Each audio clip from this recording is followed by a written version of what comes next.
সব সময় আল্লাহর কাছে এই দোয়াটা যেন আমরা করি, আল্লাহ কিয়ামতের দিন তুমি আমার হিসাব নিও না, আল্লাহ তুমি আমার বিচার বসিও না, আল্লাহ তুমি দয়া করে আমারে মাফ করে দিও। আল্লাহ যার বিচার করবেন ও জাহান্নামে যাবে, আর যার বিচার করবেন না সে জান্নাতে যাবে।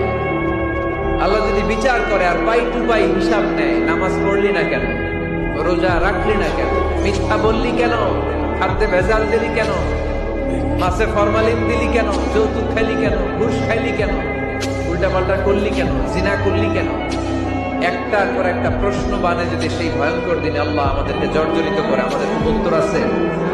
সেদিন আমাদের বাঁচার কোনো উপায় আছে? তাই আমরা সবাই আল্লাহর কাছে দোয়া করবো, আল্লাহ কোনো বিচার টিচার মানি না, কোনো বিচার করতে পারবো না, দয়া করবো। কথা কয় না? কি করবে? এবার আওয়াজ করে বলেন, বিচার চান না দয়া চান?